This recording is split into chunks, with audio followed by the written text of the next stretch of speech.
Hello everyone, welcome back to Sai Medical Biochemistry. I'm your biochemistry educator Pushpanjali, and in the last class we discussed the classification of lipids. Today we'll start an important topic, phospholipids. In this lecture we will discuss what phospholipids are, their different types and their important biological functions. Along with that, we'll also look at some clinical cases and concepts related to phospholipids that are commonly asked in exams. From the exam point of view, this topic is very important. Questions related to phospholipids are frequently asked in long answer questions as well as short note questions in biochemistry. So let's begin and understand phospholipids in a clear and exam oriented way. Phospholipids.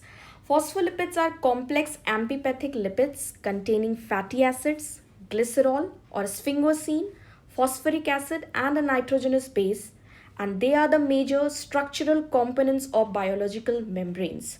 तो phospholipids क्या हैं? Amphipathic lipids हैं जिनमें क्या होता है, ये components को ध्यान रखिएगा क्योंकि जब भी हमने एग्जाम में लिखना है इन कॉम्पोनेंट्स को जरूर लिखना है.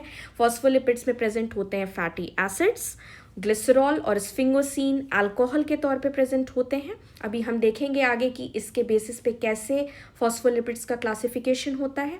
देन फॉस्फोरिक एसिड और नाइट्रोजनस बेस. ठीक है, ये अगर कंपोनेंट्स आपको मिल रहे हैं दिस मीन्स ये क्या है, फॉस्फोलिपिड्स हैं और ये मेजर स्ट्रक्चरल कंपोनेंट है बायोलॉजिकल मेम्ब्रेन्स का. अब फॉस्फोलिपिड्स क्या होते हैं? एम्फीपैथिक मॉलिक्यूल्स क्यों हैं? क्योंकि इनके पास हाइड्रोफिलिक पोलर हेड है और हाइड्रोफोबिक नॉन पोलर टेल्स हैं. तो हाइड्रोफोबिक पोलर हेड है तो इसमें क्या प्रेजेंट है, फॉस्फेट ग्रुप प्रेजेंट है. और हाइड्रोफोबिक नॉन पोलर जो टेल्स हैं उनमें क्या प्रेजेंट है, 2 फैटी एसिड की चेन प्रेजेंट है. हम इस पिक्चर से देख के समझ सकते हैं कि हाइड्रोफिलिक हेड जो है जहाँ पे फॉस्फेट ग्रुप प्रेजेंट होता है वो कैसा हेड है, पोलर है. ठीक है, हाइड्रोफिलिक है. और जो 2 फैटी एसिड्स हैं वो क्या है, हाइड्रोफोबिक टेल्स बना रही हैं जो कि क्या है, नॉन पोलर है. तो इस पिक्चर से समझा जा सकता है कि एक ही मॉलिक्यूल में हाइड्रोफिलिक भी ग्रुप जुड़े हुए हैं, हाइड्रोफोबिक ग्रुप्स भी जुड़े हुए हैं और ये दोनों ही पोलर और नॉन पोलर मिल करके इस मॉलिक्यूल को क्या बना रही है, एम्फीपैथिक मॉलिक्यूल बना रही है. तो ये फॉस्फोलिपिड्स क्या होते हैं, एम्फीपैथिक मॉलिक्यूल होते हैं. अब हम देखेंगे कि फॉस्फोलिपिड्स जो हैं उसको हम अल्कोहल के बेसिस पे, जो इसका एक कंपोनेंट है, अभी हमने देखा कि फैटी एसिड के साथ अल्कोहल भी प्रेजेंट है, फॉस्फोरिक एसिड प्रेजेंट है और नाइट्रोजनस बेस प्रेजेंट है.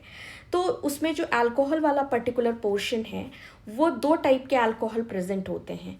उनके बेसिस पे हम फॉस्फोलिपिड्स को 2 पार्ट्स में डिवाइड करते हैं.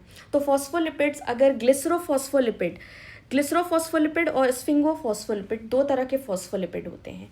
अगर अल्कोहल के तौर पर ग्लिसरॉल प्रेजेंट है, ग्लिसरॉल अगर बैकबोन बना रहा है फॉस्फोलिपिड की, मैं बैकबोन इसलिए बोल रही हूँ क्योंकि जो फैटी एसिड्स हैं वो किस बैकबोन से जुड़ते हैं, इस अल्कोहलिक बैकबोन से ही जुड़ते हैं. अभी आप आगे स्ट्रक्चर में देखेंगे. तो अगर अभी ध्यान रखिए सिर्फ कि ग्लिसरॉल अगर अल्कोहल के तौर पे प्रेजेंट है, और ग्लिसरॉल क्या होता है, 3 कार्बन कंपाउंड है, और अगर ग्लिसरॉल प्रेजेंट है तो उस अल्कोहल के तौर पे तो फॉस्फोलिपिड्स को हम ग्लिसरोफॉस्फोलिपिड बोलेंगे. अगर क्या प्रेजेंट है, स्फिंगोसिन प्रेजेंट है अल्कोहल के तौर पर जो कि 18 कार्बन का कंपाउंड होता है, तो उसे हम क्या बोलेंगे, स्फिंगोफॉस्फोलिपिड बोलेंगे. ध्यान रखिएगा स्फिंगोफॉस्फोलिपिड जो है वो क्या होती है, उसका सिर्फ एक ही एग्जाम्पल होता है, स्फिंगोमाइलिन, इसे ध्यान रखिएगा. लेकिन जो ग्लिसरोफॉस्फोलिपिड्स होते हैं वो फर्दर उसका सब क्लासिफिकेशन और भी हो जाता है. जैसे कि मेन होता है nitrogen containing and non nitrogen containing में. तो जो नाइट्रोजन कंटेनिंग है, आपको एक इथर लिंकेज कंटेनिंग भी दिख रहा होगा, लेकिन इथर लिंकेज कंटेनिंग वाला भी नाइट्रोजन कंटेनिंग में ही आता है. बस कहाँ इथर लिंकेज कंटेनिंग में डिफरेंस आता है वो आगे भी हम स्ट्रक्चर में देखेंगे. तो नाइट्रोजन कंटेनिंग वाले जो फॉस्फोलिपिड्स होते हैं, या मैं यूँ बोलूँ कि ग्लिसरोफॉस्फोलिपिड्स होते हैं, वो होते हैं लेसिथिन, जैसे जिसका दूसरा नाम होता है फॉस्फेटिडाइल कोलिन, सिफेलिन जिसका दूसरा नाम होता है phosphatidyl ethanolamine, phosphatidyl serine, plasmalogen, platelet activating factor. ठीक है, ये आपके कैसे ग्लिसरोफॉस्फोलिपिड्स हैं, नाइट्रोजन कंटेनिंग ग्लिसरोफॉस्फोलिपिड्स हैं।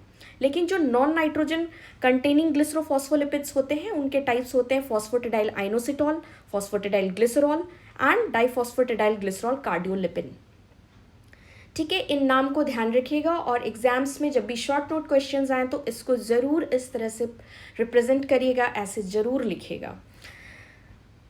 ठीक है, तो ग्लिसरोफॉस्फोलिपिड्स को अब हम देखते हैं। मींस इसका मीनिंग ही है कि ग्लिसरॉल 3 कार्बन कंपाउंड क्या है, अल्कोहल होगा।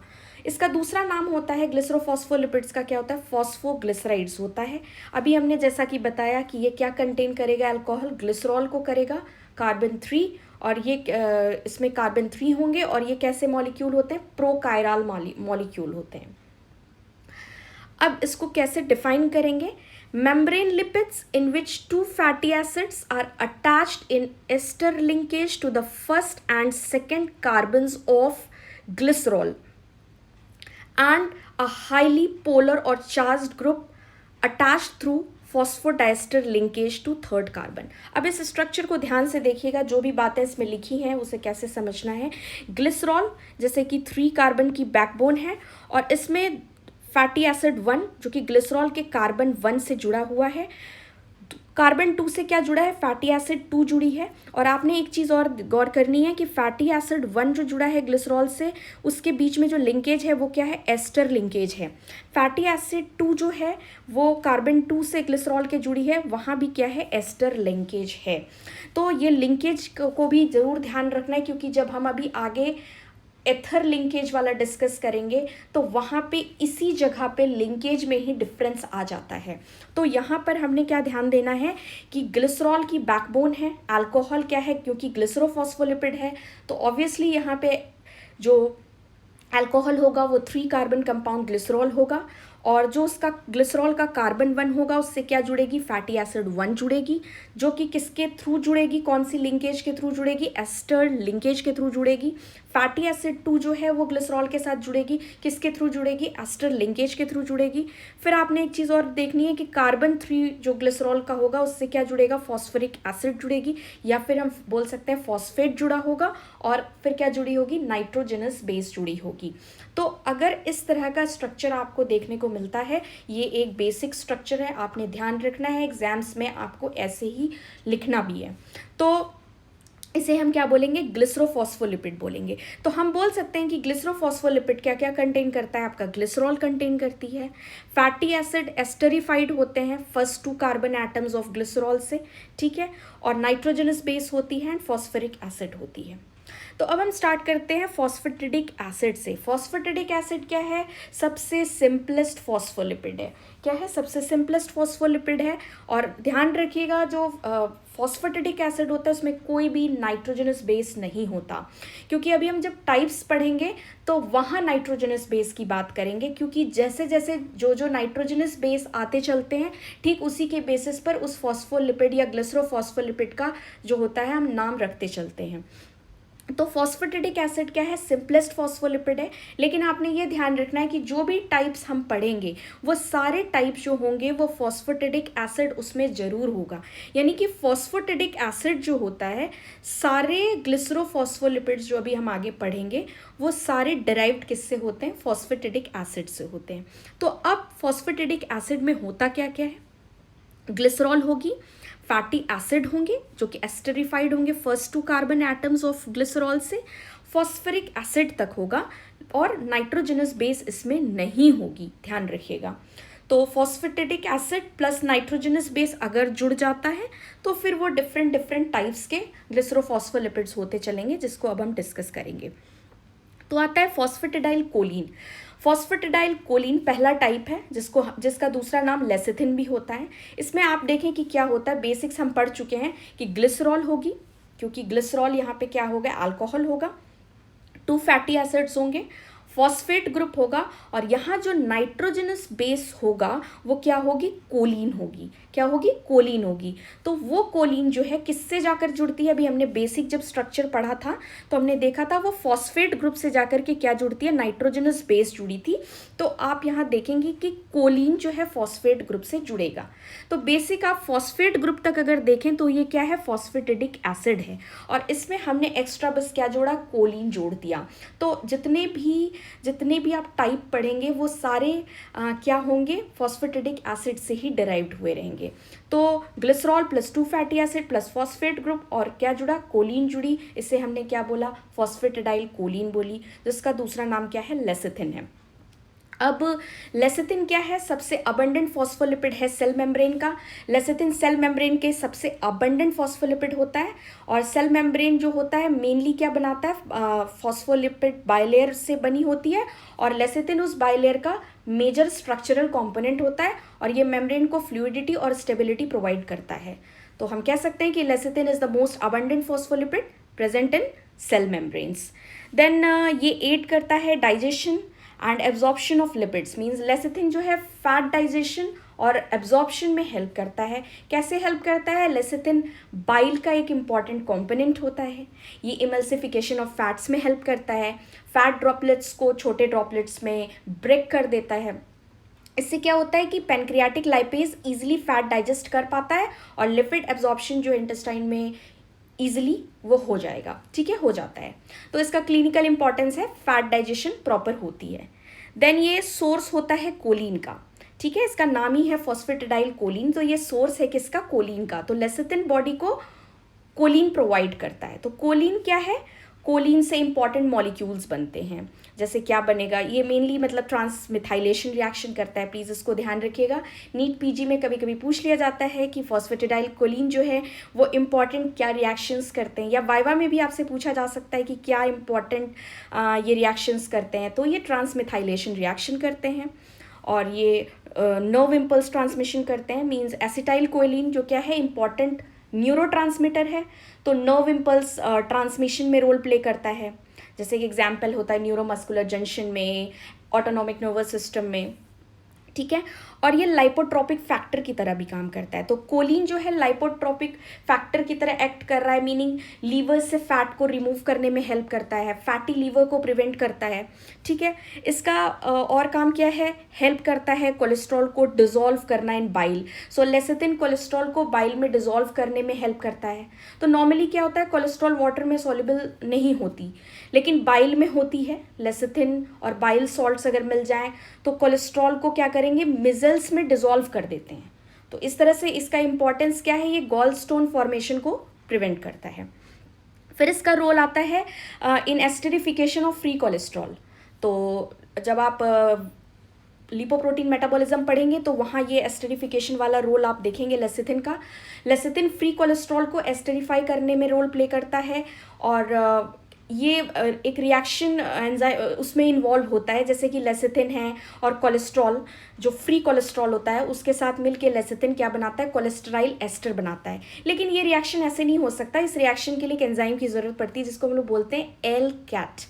तो ये क्या होता है, LCAT is lecithin cholesterol acyl transferase. ये अभी आप लिपोप्रोटीन मेटाबॉलिज्म में इस एंजाइम का रोल देखेंगे, और इसका इंपॉर्टेंस ये है कि कोलेस्ट्रॉल ट्रांसपोर्ट ब्लड में करता है ये, ठीक है। तो वहाँ पर इसका रोल आता है, role in esterification of free cholesterol में। Then occurs in plasma as part of lipoproteins, ठीक है। तो लेसिथिन प्लाज्मा लिपोप्रोटीन्स का इंपॉर्टेंट कंपोनेंट होता है। लिपोप्रोटीन्स जैसे कि हम जानते हैं high density lipoprotein, low density lipoprotein, very low density lipoprotein. तो इनका फंक्शन क्या है, लिपिड्स को ब्लड में ट्रांसपोर्ट करना, और लेसिथिन लाइपोप्रोटीन स्ट्रक्चर को क्या करता है, स्टेबलाइज करता है। देन लेसिथिन जो होता है प्रोवाइड करता है एरिकिडोनिक एसिड को फॉर इकोसोनॉइड सिंथेसिस। तो लेसिथिन का फैटी एसिड्स में एरिकिडोनिक एसिड हो सकता है, मतलब हो सकता है ये रिलीज होता है।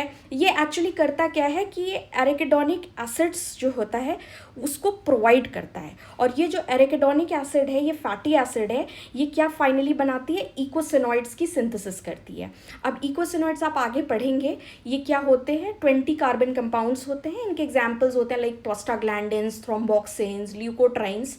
और ये मॉलिक्यूल इंपॉर्टेंट क्यों होते हैं? क्योंकि ये इन्फ्लामेशन, प्लेटलेट एग्रीगेशन और इम्यून रिस्पॉन्स में इसका रोल होता है।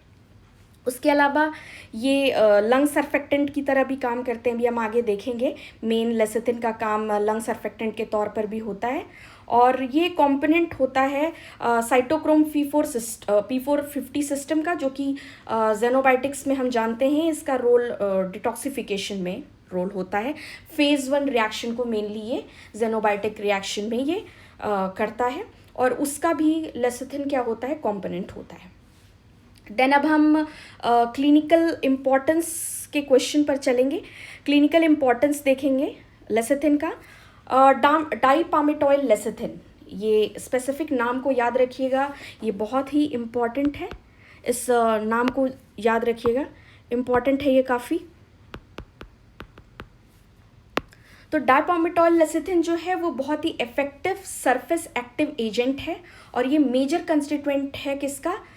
सरफेक्टेंट का, जो कि प्रिवेंट करता है adherence due to surface tension of inner surfaces of lungs.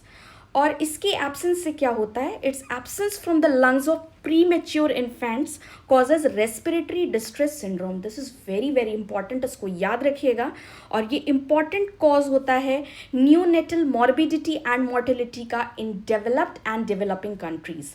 ठीक है, और इसका इफेक्ट क्या होगा? प्रीमेच्योर बेबीज़ में इमेच्योरिटी होगी लंग्स की, और वो क्या करेगा? वो सफिशिएंट अमाउंट में लंग सर्फेक्टेंट को प्रोड्यूस नहीं कर पाएगा। तो हम पिक्चर देख सकते हैं कि नॉर्मल एल्वियोली क्या है? वो एक्सचेंज ऑफ गैसेस करती है। तो ये नॉर्मल लंग का है, लेफ्ट साइड में आप देख रहे होंगे। और जो कोलैप्स्ड एल्वियोली है, जिस बच्चे को ये रेस्पिरेटरी डिस्ट्रेस सिंड्रोम होगा, उसकी एल्वियोली कैसी होगी? कोलैप्स हो जाएगी। अब मैं क्यों ये डाइपामेटॉइल लेसिथिन को बोल रही हूँ? क्योंकि लंग सर्फेक्टेंट का जो मेजर कंस्टिट्यूएंट होता है वो क्या होता है? डाइपामेटॉइल लेसिथिन होती है। उसके अलावा फॉस्फेटिडाइल ग्लिसरॉल होता है, प्लस कोलेस्ट्रॉल होती है, एंड सर्फेक्टेंट प्रोटीन ABC होती है। लेकिन जो डाइपामेटॉइल लेसिथिन है, ये सबसे इम्पॉर्टेंट कंपोनेंट होता है लंग सर्फेक्टेंट का। तो अगर ये कम हो जाएगी तो क्या होगा? एल्वियोलर सरफेस टेंशन बढ़ जाएगी। ठीक है, तो इसके रहने की वजह से क्या होता है? एल्वियोलर सरफेस टेंशन डिक्रीज करती है, और ये प्रिवेंट करता है एल्वियोलर कोलैप्स ड्यूरिंग एक्सपिरेशन। ठीक है, तो अब इसके बेसिस पर हम आपको एग्जाम्स में कभी कभी क्लिनिकल केसेस भी मिलते हैं। तो क्लिनिकल केसेस कैसे सॉल्व करने हैं, आपको कैसे क्वेश्चंस मिलेंगे, वो मैं बताने जा रही हूँ। लेकिन उसको करने से पहले हमें कुछ इम्पॉर्टेंट क्लिनिकल क्लूज पता होने चाहिए कि कैसे रेस्पिरेटरी डिस्ट्रेस सिंड्रोम को हम पहचानेंगे कि हमें क्वेश्चन में क्लिनिकल केस में वही मिला है। तो कुछ कीवर्ड्स हैं लाइक प्री मैच्योर इन्फेंट, ऐसा कुछ वर्ड लिखा हो, है ना, या प्री टर्म नियोनेट लिखा हो, तो आपने समझना है कि ये किसके तरफ जा रहा है? रेस्पिरेटरी डिस्ट्रेस सिंड्रोम की तरफ ये इशारा करता है। Breathing difficulty immediately after birth, rapid breathing, earliest sign, है ना, साइनोसिस, ऐसे वर्ड्स आपको लिखे मिले। जैसे साइनोसिस का मीनिंग होता है bluish skin due to poor oxygenation. Then biochemical clues आपको क्या मिलेंगे लिखे हुए?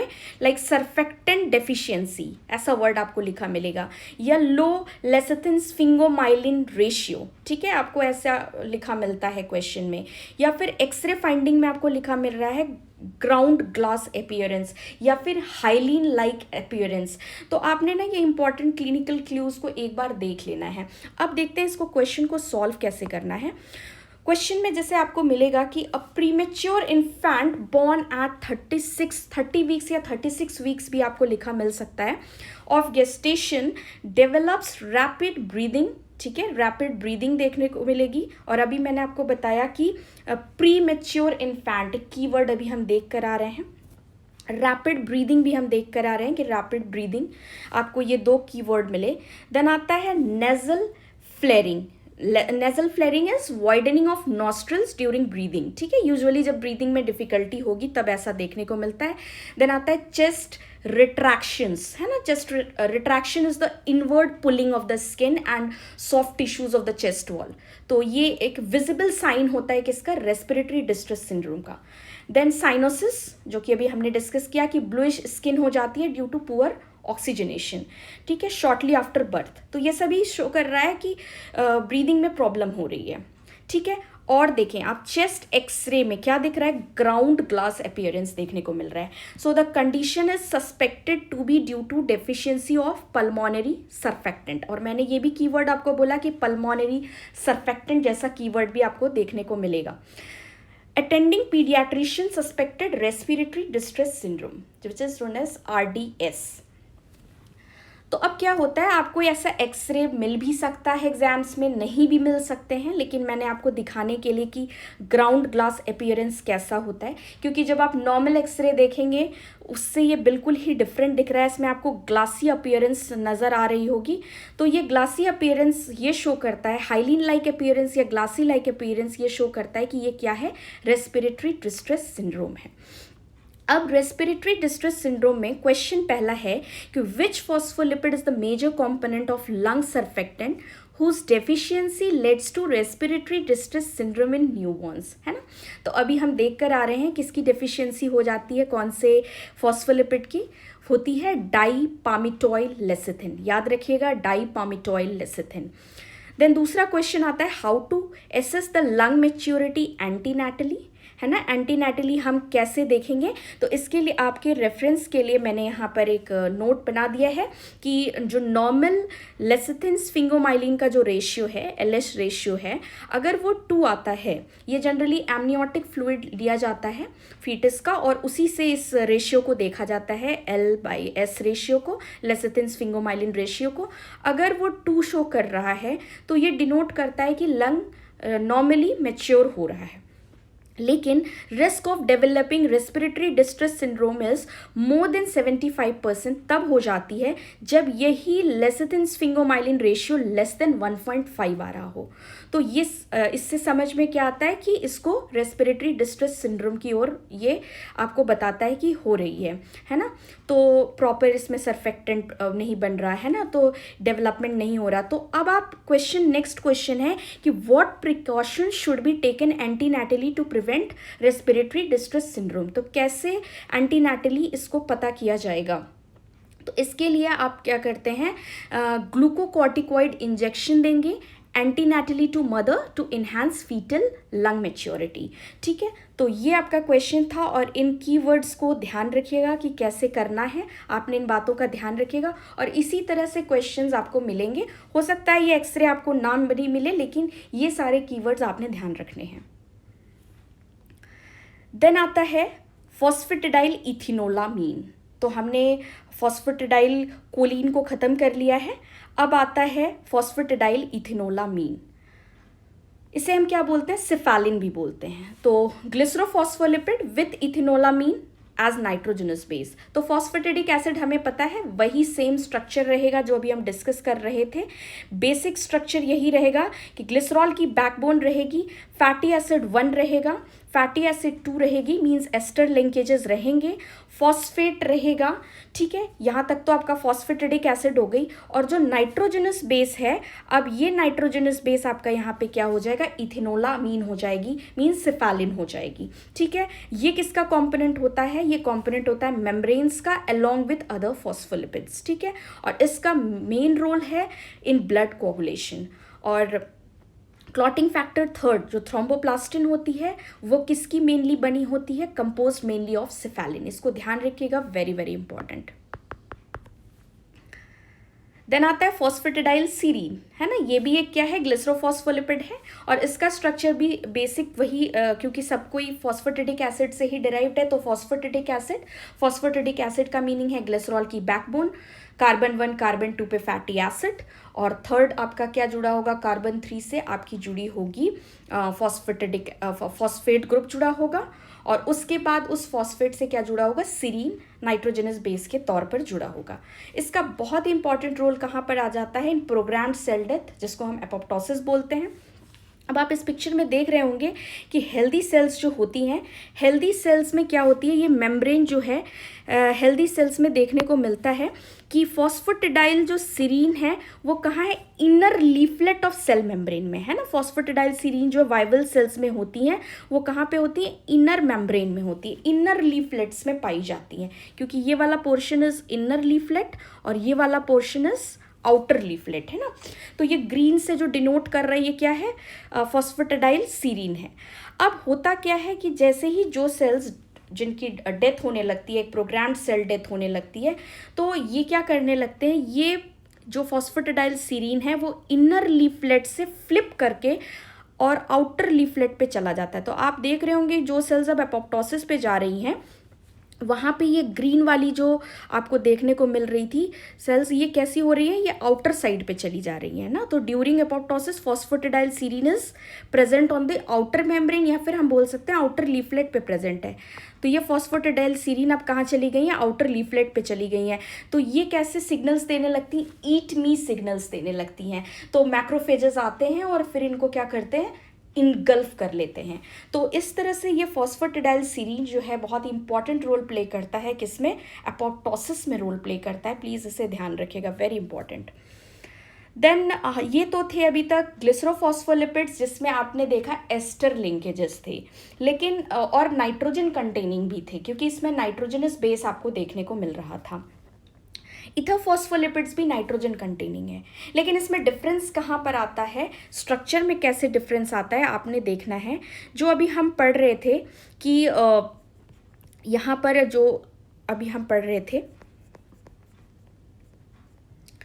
हमने बोला था कैसी ग्लिसरॉल की बैकबोन होगी, ठीक है। तो ग्लिसरॉल की बैकबोन होगी और जो इसका कार्बन 1 होगा, कार्बन 1 होता है उससे क्या जुड़ती थी, फैटी एसिड 1 जुड़ती थी। कार्बन 2 से क्या जुड़ती थी, फैटी एसिड 2 जुड़ती थी, ठीक है। और आपने वहाँ लिंकेज देखा था, लिंकेज कौन सी थी, एस्टर लिंकेज थी। लेकिन ध्यान रखिएगा जब एथर वाले फॉस्फोलिपिड्स ग्लिसरोफॉस्फोलिपिड्स होंगे तो वहाँ पे कार्बन 1 में एस्टर लिंकेज नहीं होती है, वहाँ पर क्या आ जाएगा, इथर लिंकेज आ जाएगा। इस बात का ध्यान रखिएगा, सिर्फ कार्बन 1 में, सिर्फ कार्बन 1 में जो ग्लिसरॉल के साथ जो कार्बन 1 से फैटी एसिड जुड़ता है 1, वहाँ पे एस्टर लिंकेज की जगह पे क्या हो जाएगा, इथर लिंकेज आ जाएगा। तो यही डिफरेंस आता है बेसिक। तो जो एथरफॉस्फोलिपिड्स होते हैं वो क्या होते हैं, उनके एग्जाम्पल्स होते हैं प्लाज्मालोजेंस और प्लेटलेट एक्टिवेटिंग फैक्टर जिसको हम बोलते हैं PAF। तो इसको समझना है कि when fatty acid is attached to carbon 1 of glycerol in glycerophospholipids by an ether linkage instead of usual ester linkage, they are called ether lipids। तो कार्बन 1 पर ही ये चेंज आता है, ये ध्यान रखना है। तो प्लाज्मालोजेन का ये स्ट्रक्चर आपने याद करने की ज़रूरत नहीं है, बस बेसिक समझना है कि यहाँ पर ग्लिसरॉल की क्या है, बैकबोन है, और इस ग्लिसरॉल की बैकबोन में कार्बन 1 से जो फैटी एसिड जुड़ी है वो किस बॉन्ड से जुड़ी है, इथर लिंकेज से जुड़ी है। और आपने ध्यान रखना प्लाज्मालोजेन में अनसैचुरेटेड फैटी एसिड्स होते हैं क्योंकि यहाँ पे क्या है, डबल बॉन्ड है, तो अनसैचुरेटेड चेन होगी प्लाज्मालोजेन के केस में। बाकी आपका कार्बन 2 जो ग्लिसरॉल का जो कार्बन 2 है उससे क्या जुड़ेगा, सेकेंड नंबर पे एसाइल ग्रुप जुड़ेंगी, और कार्बन 3 पे क्या है जुड़ा, फॉस्फेट है, और क्या है जुड़ा, इथेनोलामीन है। तो इथेनोलामीन भी हो सकता है, कोलिन भी हो सकता है, सीरीन भी हो सकता है नाइट्रोजनस बेस के तौर पे, है ये नाइट्रोजन ही कंटेनिंग, लेकिन यहाँ पर हम इसे क्या बोलेंगे, इथर ग्लिसरोफॉस्फोलिपिड बोलेंगे।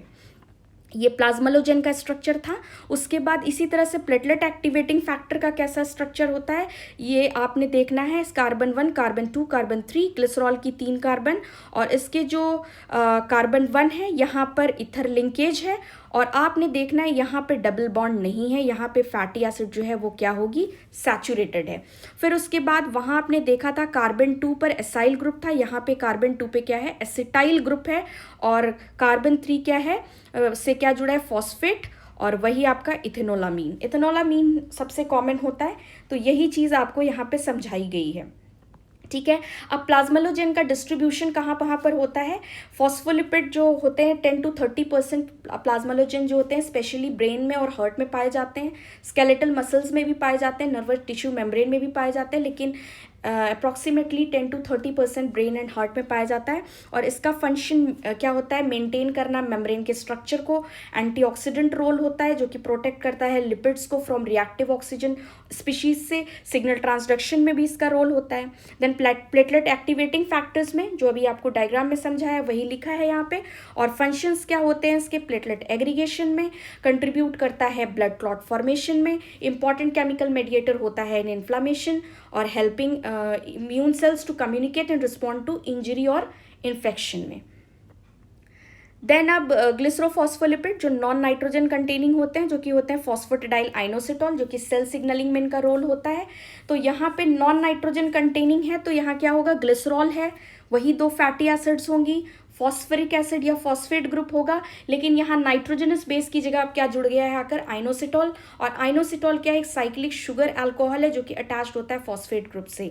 ये प्रिकर्सर होता है सेकेंड मैसेंजर्स का इन हार्मोनल पाथवेज।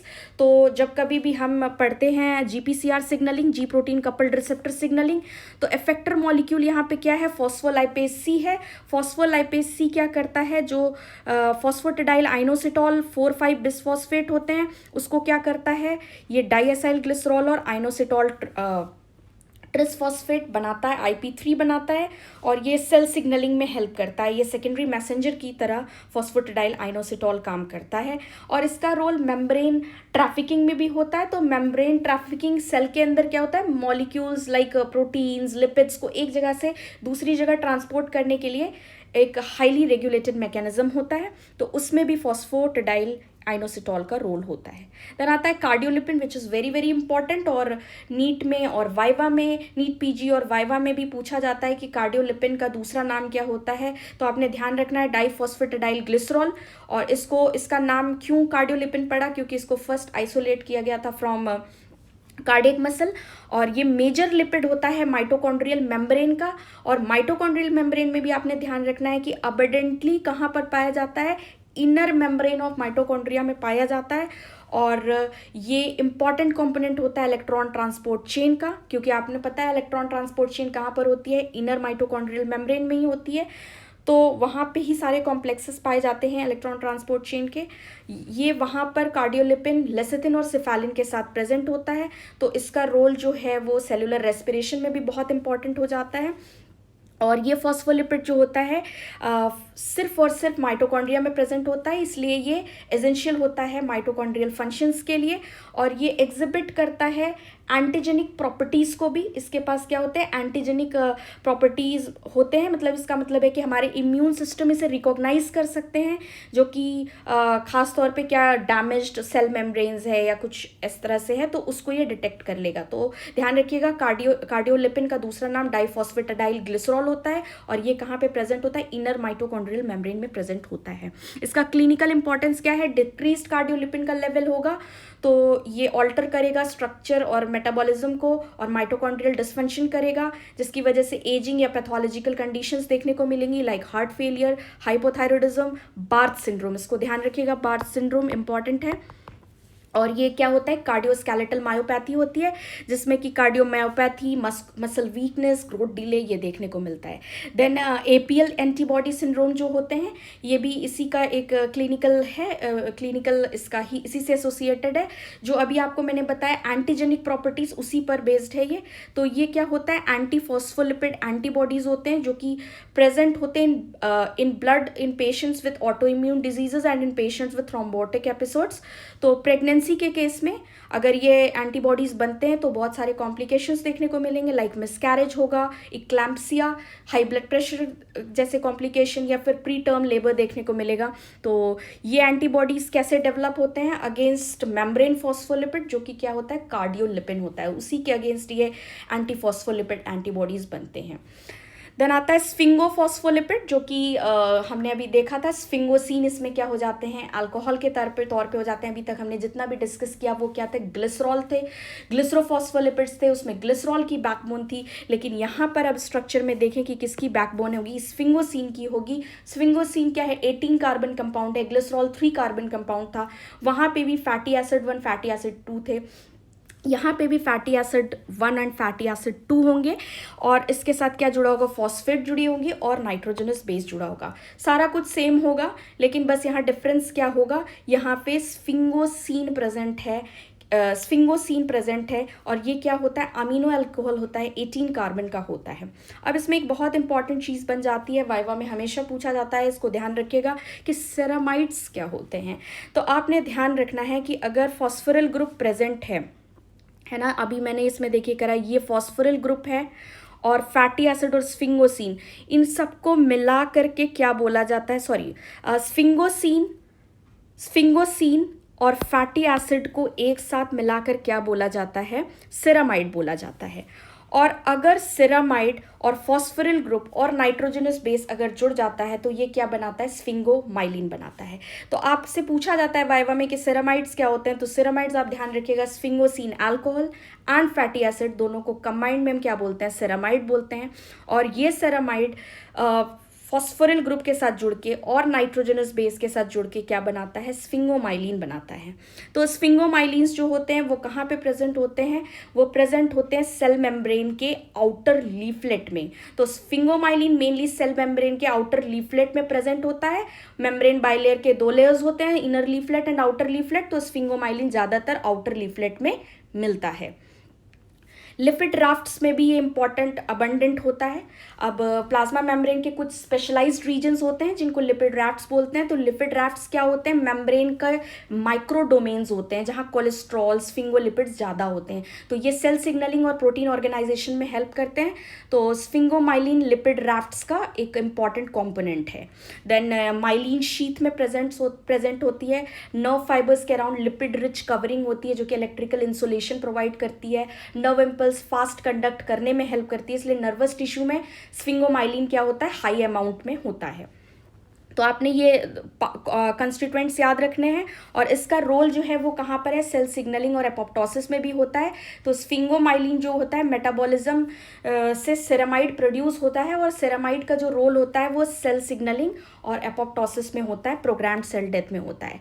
अब आपको शॉर्ट नोट क्वेश्चन जब मिलेंगे तो आपने ये चीज़ें ज़रूर लिखनी है कि फॉस्फोलिपिड्स के फंक्शंस क्या क्या होते हैं। तो फॉस्फोलिपिड्स जो होते हैं वो इंटीग्रल कॉम्पोनेंट होता है मेम्ब्रेन्स का, और ये रेगुलेट करता है मेम्ब्रेन परमेबिलिटी को। और ये कंपोनेंट होता है किसका, माइलिन शीथ का होता है, जिसे हम क्या बोलते हैं, स्फिंगोमाइलिन बोलते हैं। ये एम्फीपैथिक नेचर होने की वजह से ये फॉर्मेशन ऑफ लिपोप्रोटीन्स में भी पार्टिसिपेट करता है। और जैसे कि काइलोमाइक्रॉन्स जो कि इंटेस्टाइन में बनते हैं, वीएलडीएल जो लीवर में बनते हैं, तो ये लिपिड्स को ब्लड में ट्रांसपोर्ट करने का काम करता है। जो भी अभी हमने पढ़ा ये सब उसका समराइज्ड फॉर्म है और ये समरी है। लेकिन आपने जब शॉर्ट नोट मिलती है फॉस्फोलिपिड्स को डिफाइन करना है, उसके फंक्शंस को लिखना है और फ्लो चार्ट बना देना है। लेकिन अगर लॉन्ग आंसर क्वेश्चंस आपके आते हैं, लॉन्ग क्वेश्चंस में आता है ये, तो आपको सारी बातें लिखनी होंगी। और ये क्या करता है, कपल करता है ऑक्सीडेशन विथ फॉस्फोराइलेशन और मेंटेन करता है conformation of electron transport chain. और मेम्ब्रेन फॉस्फोलिपिड्स जो होते हैं वो सर्व करते हैं as a source of arachidonic acid. ठीक है, वो फाइनली क्या बनाता है, इकोसिनोइड्स बनाते हैं जो कि प्रोस्टाग्लैंडिन्स, ल्यूकोट्राइन्स, थ्रोम्बोक्सिन्स, ये भी हमने डिस्कस किया था। ये सेकेंडरी मैसेंजर्स की तरह भी काम करते हैं, जैसे फॉस्फेटिडाइल आइनोसिटाइड्स होते हैं जो कि मेडिएट करते हैं हार्मोनल फंक्शन को। इनका ब्लड कोगुलेशन में भी रोल होता है। ये सर्फेक्टेंट की तरह भी फंक्शन करते हैं, जिससे रिलेटेड अभी हमने एक क्लिनिकल क्वेश्चन भी देखा रेस्पिरेटरी डिस्ट्रेस सिंड्रोम का, in the lungs and in intestine में भी प्ले करता है ये रोल। और फॉस्फोलिपिड प्ले करता है important role in removal of cholesterol from tissues, जो कि आप HDL में पढ़ेंगे लिपोप्रोटीन्स में, जिसको हम लोग रिवर्स कोलेस्ट्रॉल ट्रांसपोर्ट बोलते हैं। सो इस तरह से आपने क्वेश्चंस को करना है फॉस्फोलिपिड्स को। So that was phospholipids. And if you like the lecture, please make sure to like, share and subscribe to the channel for more videos on lipid chemistry and lipid metabolism. So please stay connected with this series, as more and more videos related to lipid chemistry and lipid metabolism will be coming soon. And if you haven't watched the lipid classification video yet, make sure to check it out. And this topic is very important. So if you have any questions or doubts related to this lecture, feel free to ask in the comment section. Thank you.